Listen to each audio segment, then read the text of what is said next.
I'm ready to smash and burn. Jason and I were really good buddies from college, and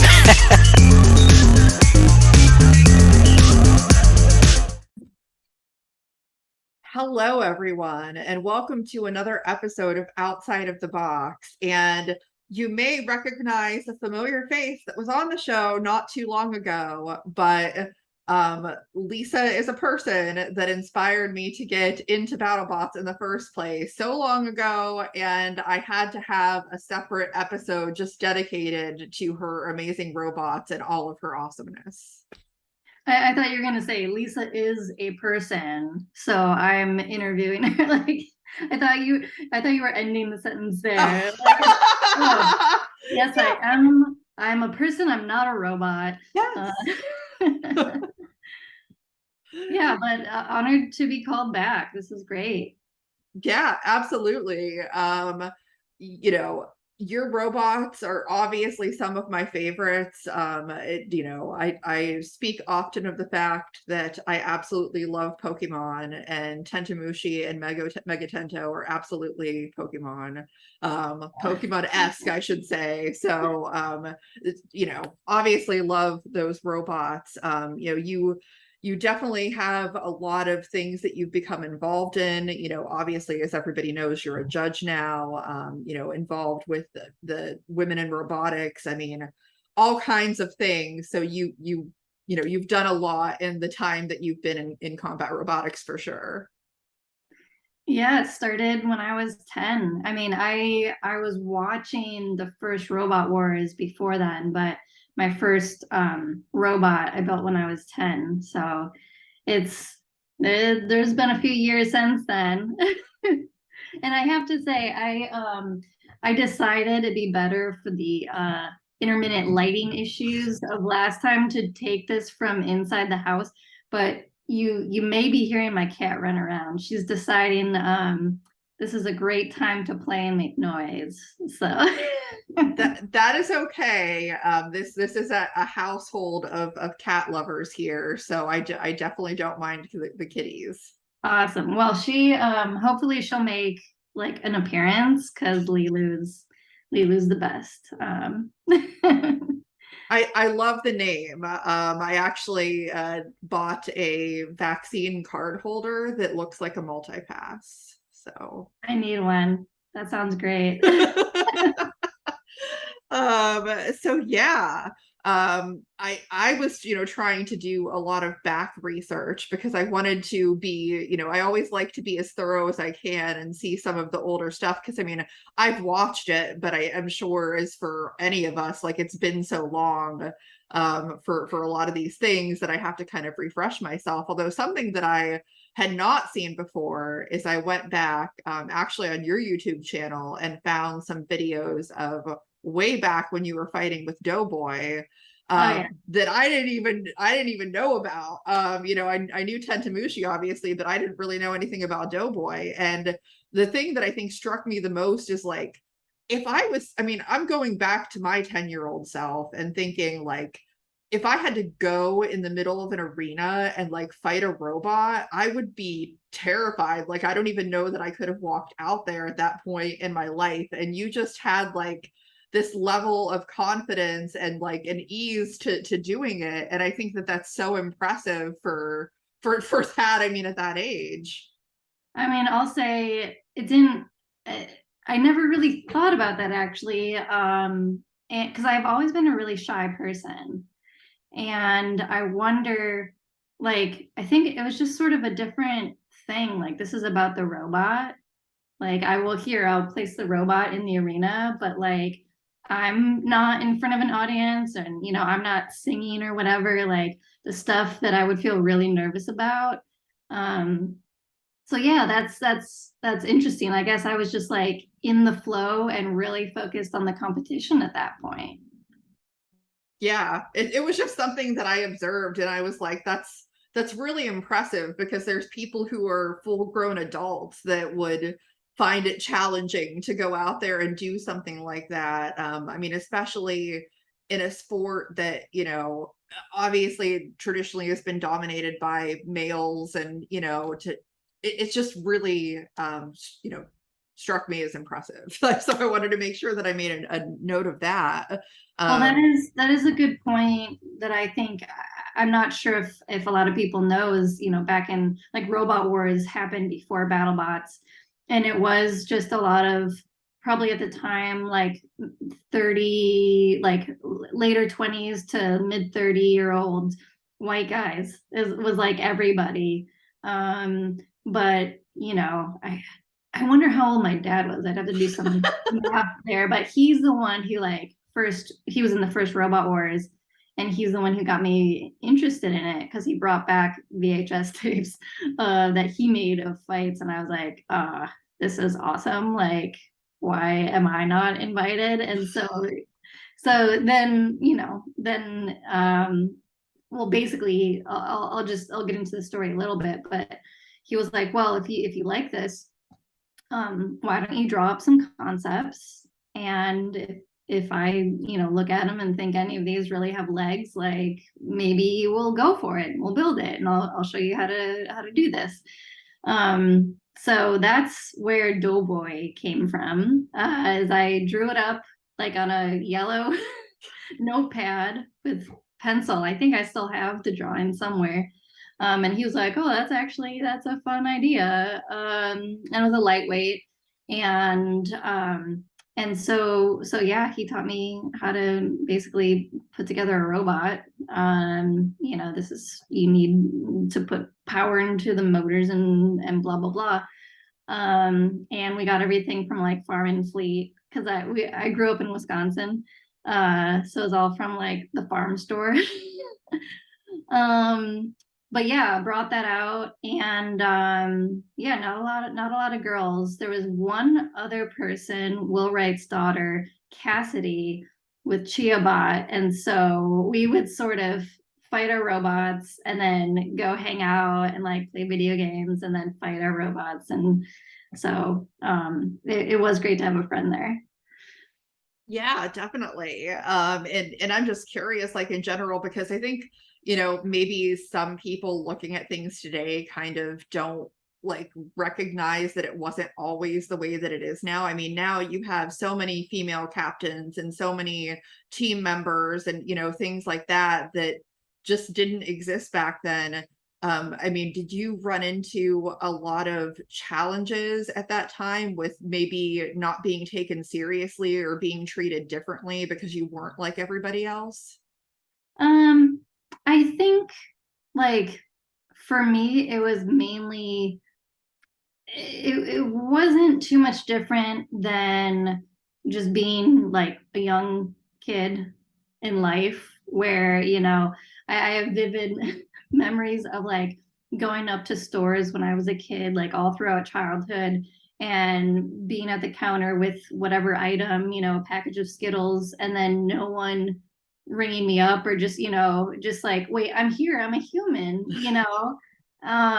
So I think, you know, that the normal growing pains about being like a small child.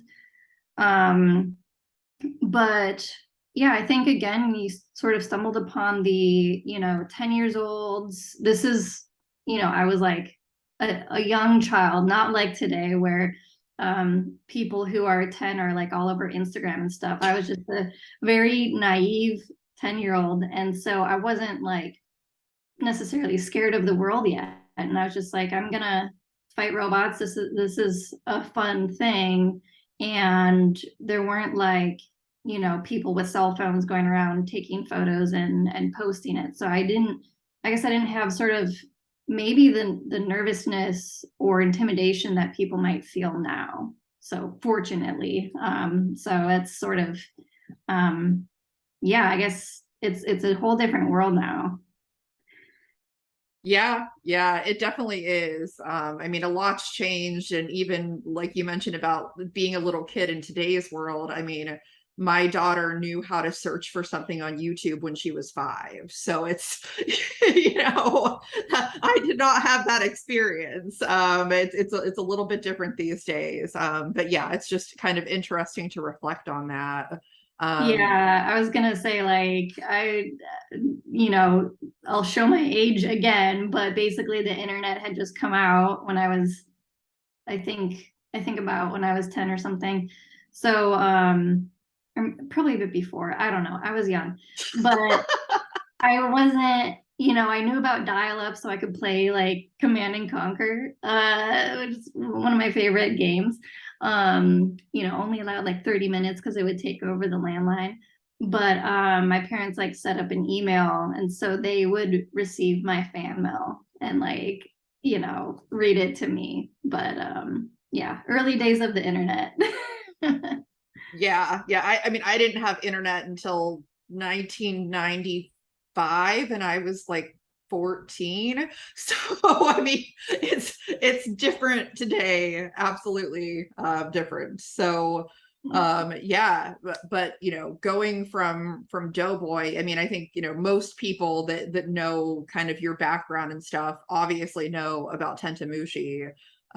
One of my favorite robots of all time. I mean, I just like love it so much. I was watching the match that you had against Dr. Inferno Jr., which I think was just fun because it was two very uniquely designed robots, and it was very back and forth. And I mean, to me, it seemed a lot closer than what the score ended up being in the end, I thought. But do you remember that match and like kind of talk about, the Tentoumushi days of BattleBots? Yeah, I mean, I do. I think it was mainly for that. Yeah, I think mainly for that fight. I just remember the feeling of, you're in the moment. You're all juiced up because you're fighting, and so like you have tunnel vision.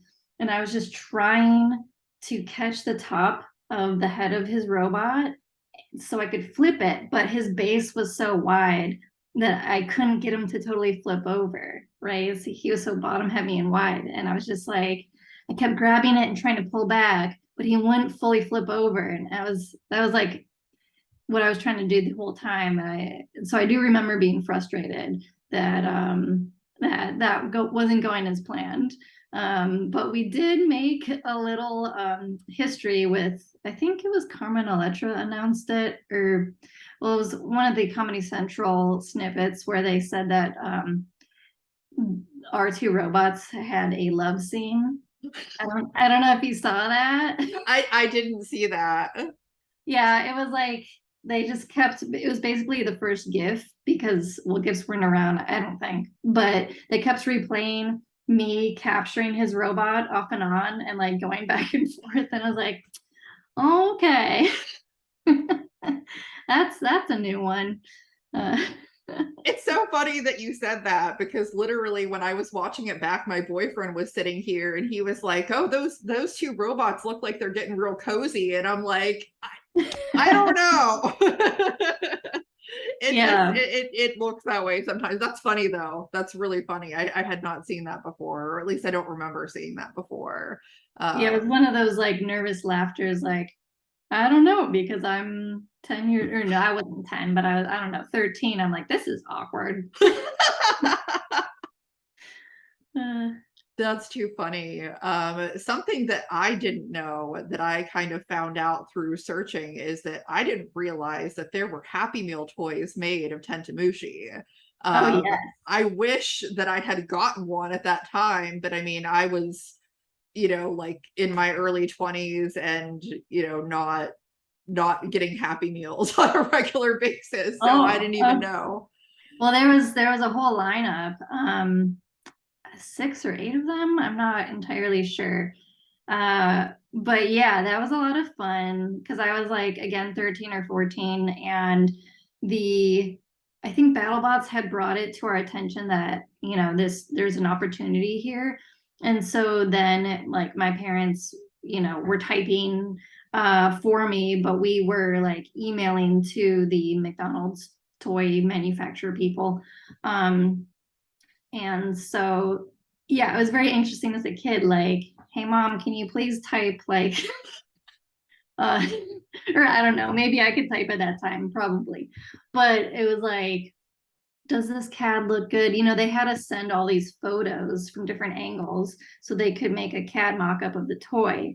And so it was me as a kid looking at it like, oh yeah, okay, that looks pretty good. And like, oh, why can't we have the antenna come up more? And then they were like, well, because if it comes off the body, it'd be a small part and we can't have choking hazards for kids. So I was like learning at that age, like basically how manufacturing of toys works. So it was quite fascinating.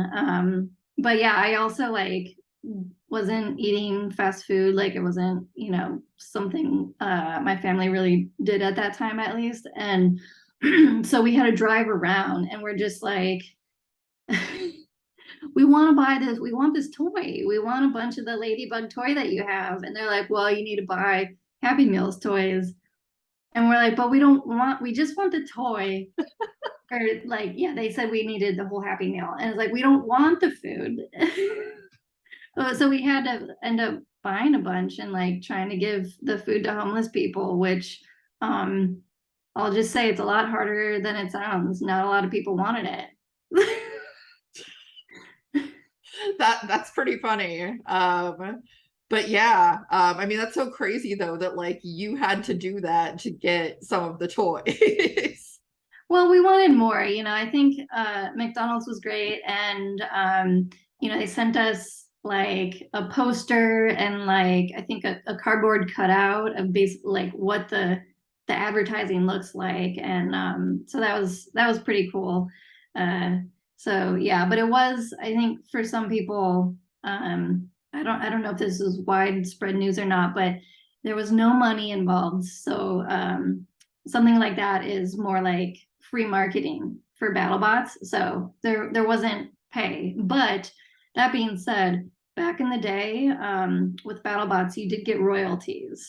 So it was on Comedy Central, and we got royalties per show, which helped pay for the cost of the robot, which was a lot less back then.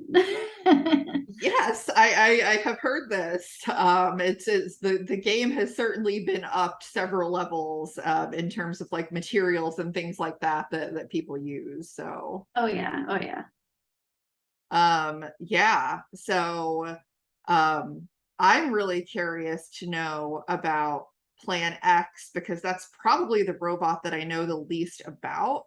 And it's one of the most interesting and unique robots that I think I've seen before. I'm just curious as to like the idea, behind coming up with that, and, just everything. Well, that's the point, to be unique and try things, for that robot at least. So yeah, it was sort of is a whirlwind actually for that robot, because there was a long period of time where BattleBots was off the air, and there's just no competitions, no like official competitions happening. So that period of time was actually I went to high school and then went to college. So I was like, I could focus on my studies. And then BattleBots came back. I think I had just recently graduated from college, and they're like, and Trey and Greg called me and they're like, we're thinking of, there's a chance BattleBots is coming back. So I was like, I have to do it. I can't pass this up. Like I would be so regretful if I let this opportunity pass, even though like I'm working now and, haven't done it for a long time. A lot of people have like built robots the entire time and done other side competitions and stuff and kept up with technology. But I was just like, the last robot I did was 15 years ago, or whatever. So, but yeah, basically, long story short, because I keep going off on tangents, so my dad and I have always been a team. He usually had his own robot, and then I had mine, but then we would like help each other on our robots and everything. And so we thought, well, let's just combine efforts, us and then some other people, and like design something as fast as we can, which we didn't want to, but basically with the time limits set by basically the competition was going to happen no matter what in like 3 months. We had to design and like show a design to BattleBots to get approved within, I think it was 2 days. So it was just like 2 days of nonstop brainstorming, sketches, like drawing something in an Illustrator, making schematics, 3D models, everything we needed to basically get an approval to be in this like revamped new BattleBots. And also like my robots up until then, the heaviest one was Tentoumushi at 60 pounds. So this time it was 250 pounds. And I was like, I don't even know where to begin. But in the past, it was just me in a sketchbook coming up with a weird, fun kid idea. And now I was like more of an adult, and my dad wanted to help design. So we just sort of, I think basically, threw ideas and like phrases at each other of like, well, I want this, and then I want this, and then how do we combine it? And I was like, well, I really want like a 1950s, space theme or whatever. I was like, I want it to look cool. And then he's like, well, I want to do experiments. But so we ended up with a spaceship, Plan X, with a spinning blade. And my dad was like, we got to try this crazy thing. What if we just have 2 steel chunks, as the blade, and then between them titanium, because it doesn't matter, it could just be a string as long as you have the the blades that are heavy and they're spinning. So I was like, you know what? let's go for it. Like, so it was entirely experimental. That's really it. I mean, there's not much more to it. We just wanted to try all the crazy stuff and see what stuck. I mean, for being experimental, because I watched the match that you had with Rex, and again, the reason I really liked that one is because you have 2 very unique robots going against each other, and that was great because honestly, like, you were pretty dominant in that match for most of the match. Like, the only thing that happened was at the end you ended up getting stuck, and then they were kind of able to come over and take a big chunk off at the very end of that match. But I mean, for most of it, it was pretty impressive. Yeah, it was one of those moments where it's like, obviously I wasn't a judge, but I was like telepathically trying to tell the judges like what they hit is a blade of arm. Like, it's just cosmetic, and or not cosmetic, but it's just like armor. It's not part of anything that's functional. So like, don't take away any points, because like, but yeah, that was a very interesting fight. I always drive very aggressively and fast, and it's, yeah. I love driving robots. I can tell for sure. So after Plan X, then you went to Mega Tento. And obviously very similar to Tentoumushi, but bigger. Yeah. And I found a fight against Stinger, which I thought was fun because I was like, this is a bug battle. And I thought that was great. I mean, honestly, like, it was such a great fight, and it reminded me of like back to loving Tentoumushi in the first place, and like why I thought it was so great. Because I think you had mentioned when you were on the judges show about if you had fought Tombstone and like got Tombstone in that big shell, and it would just be rattling around, like how fun would that be? And that kind of like I mean, I like fun robots. I just do, and that certainly is a good example of that. Yeah, I agree. That was a whole lot of fun. It was actually 3 bugs too, because Stinger had that mini bot. That was really cool. It was like, I think it was a red ant, right? Yeah. And that was really cool because they had fire, and it lit up Tentoumushi. You could just see like the glowing red. Yeah. Is that that was a something lot you of were concerned about though, like with the fire aspect, as far as like melting anything, or? no. So that's sort of the shell. There's a lot of mystery around the plastic shell. A lot of people think, oh, it's gonna melt, or it's like it's not a strong material. It's a terrible idea. But it was very odd. And I'm not gonna say it's that I thought this through at all. It's very much luck. But when I chose to have that shell, it was basically like, oh, this is a really cool character, and it's large enough where I can make it sort of like a a cup to like capture robots. But what ended up happening is I found out through the matches, it was very flexible, and it's made for toddlers. So it's actually sort of flame retardant, and it would pop back. So I could like get squished and collapse and then pop back. So it turned out to be like really, really like a great material. Yeah, that's true. Because I mean, anything that is made for kids, and I know this as a mom, is typically pretty durable because kids are very destructive at times. Yeah. So that's actually really smart. Yeah, and I mean, metal's great and it's good for a lot of things with combat robots, but it doesn't bounce back. So, if you have some metal plates like guarding your wheels that gets dented in, your wheel's gonna be stuck, and good luck.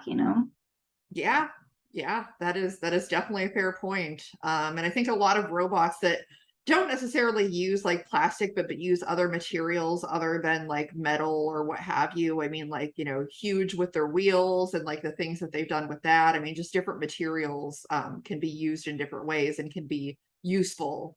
Yeah. So yeah. And I don't think it's always obvious either. There's a lot of audience and viewers who would be like, that doesn't make any sense. But you really, you don't know what it's gonna do until you get into the arena. Especially because like this is the only sport, like this is BattleBots is a one of a kind thing. You don't see all this different weird material testing anywhere else in life, really, except for, I don't know, material testers that make stuff for outer space or something. Yeah, yeah, absolutely. Now, I'm really curious about this question because I mean, I know that you love fighting robots. Obviously, I'm sure that you enjoy judging, but I can tell that that's your passion. It like if you could go back and look at who you fought and who you haven't gotten a chance to fight, are there any like robots or builders that you're like, oh, I wish I'd gotten to fight that robot or fight that builder? Because obviously you fought a lot of people, you've been doing this for so long, but there's also a lot of people that you haven't, because you've been judging for a few years and there's a lot of new folks in the sport and things like that. Yeah, I mean that's a good question. I don't think I've thought about too much. It's like back in original BattleBots on Comedy Central, um I think the whole time, at least most of the time, was double elimination. So you fought a lot of times. So I actually got to have a lot of fights, which is really awesome. But when it's single elimination, yeah, it's like, okay, maybe you get 4 fights. Well, who knows? Sometimes less. Um, so I always, anytime I could get a fight or move on and get a new fight, I was very happy about that, and I felt lucky. I think the thing that comes to the top of my mind though is like you mentioned, that Tombstone fight that almost happened, like because I got in the mode. I was like, okay, I'm ready for this. Like it's the end of this season of fighting. So even if it's totally destroyed, that's fine. Like I don't need to rebuild it for another fight because this would be the end of the fights. So yeah, that would have been fun. It would have been fun for everyone. I think everyone would have liked to see that happen. Yeah, that is unfortunate. I'm curious though, now that time has passed, have you, thought at all about that if you designed a robot today, what that might look like, as opposed to what you've done in the past? Yeah, I used to think about it a lot more, like the initial years, the first couple of years where I was starting to do judging. I was well judging and watching the robots, just thinking like, oh well, that's good and that doesn't work, and that, trying to think of new ideas, and like, because it was a bit in the beginning, it was still a bit of the like, well, I wish I could fight, but I'm not right now. And like, well, if I was, what could I do? And I always want to do something completely unique. And I really wanted, I was like, what? A lot of time I watch the fights and I'm just like, what has not been done? Okay, you have spinners, flippers, you can list on one hand like all of the different weapons. And it's like, I just want to come up with that one crazy, weird weapon that no one's ever done. So if that ever pops into my head, maybe I'll come back. But I'm like, that's the pot of gold that I'm after. I just want something super innovative. Yeah, I definitely understand. I am a big fan of, I mean, like, I love, I love pretty much all of the robots in some form or fashion, but I think the ones that I'm like the most drawn to are usually ones with some kind of unique element to them. Because it's just fun, it's neat to see different things. Yeah. Yeah. And for me, like, I'll watch any of the fights and it's great, but it really, it's usually in terms of like, you can usually categorize the teams by in two ways. Like, they're in it to win it, like 100%, or they want to have fun. And fun can be defined as many things. Fun can also be winning. But it's really hard to have a mix. And I've tried to be in the mix realm. But I think, yeah, when it comes down to it, for me personally, if I'm building, I want to build something fun and unique and that has character and something that's fun to drive. If I was to build something completely for the goal of winning, I would have to like, I would really want to get into not necessarily the unfun parts, but I would really focus more on like, what exactly is everyone else doing? What sort of motors? How are they, just all of the very, very, very small details of all of technology that everyone's using. Like, I would get really into the weeds if I wanted to win. But to me, the fun part is going to the garage and like getting my hands on some metal and cutting it and drilling it and doing things by hand and like having some fun robot. I love being hands-on. There's nothing wrong with that. Yeah, love it. Now I'm really curious because a lot of new information with, BattleBots changes, rules changes, things like that have come out since the last time that we spoke. Greg's come on the podcast and like released all of those changes with like the controlled movement, the unsticks, all of those things that are new. Have you had a chance to, see all of that information? What do you think, like either positive or negative, what you take away from those changes? I am curious to know what you have heard because I don't want to like announce anything that's not, so was it It is everything that should be on the website now. like all of the rules changes that are on the website. So basically what he had said on Behind the Box, which was a lot of different things, was that now controlled movement is not an issue. There's not going to be a countdown for that, because it's just, if the bot doesn't move, then the bot doesn't move. And like with the unsticks, there will be no more unsticks. The rule about engagement, that if you decide to not engage, then you can be warned and potentially counted out for not engaging. So like those types of things are a lot of what he was talking about. I fully support that. I'm very excited to see how that's gonna go. I think if anything, it's gonna cause less confusion, and more certainty with like, where like is, what's gonna happen, so that I'm ready to judge. Because sometimes it's like, well, I didn't see that they're going to count out, and then it's like, something looks like it's going to be a KO, so you think I don't need to really write down points, and then it turns into a judge's decision, and I'm like, holy shit, like now, okay, I did not see that coming. But it'll be a lot more clear. I'm really excited about that no count out, because like it, I don't know, it's fun to see. Like sometimes I want things to go the full 3 minutes, like I want to see what happens.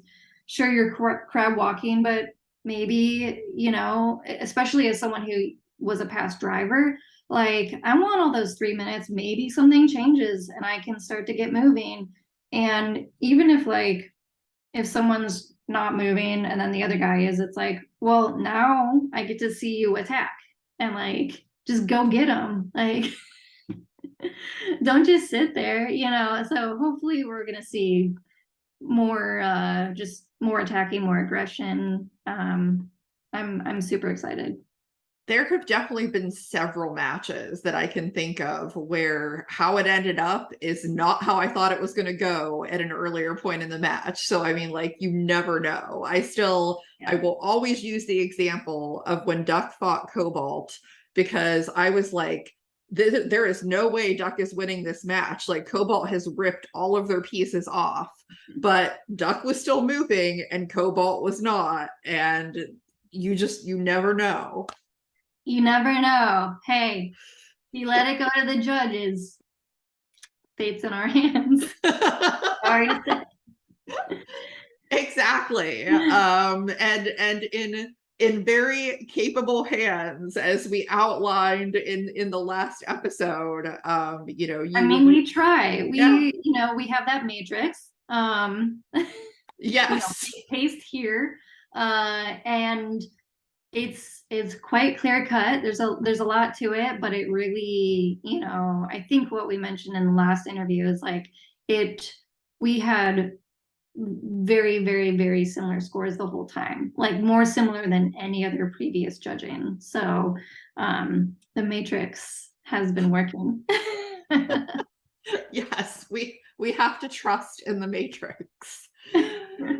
I'm definitely excited about the upcoming season. Obviously, I think that the Sin City Slugfest was that the Golden Bolt tournament, like that whole champions thing was really entertaining, and I think we saw a lot of great stuff and kind of brought things back around to the BattleBots that I think a lot of fans want to see. And I think that this next season is just going to continue to carry that on with just a lot of the things that I've heard so far.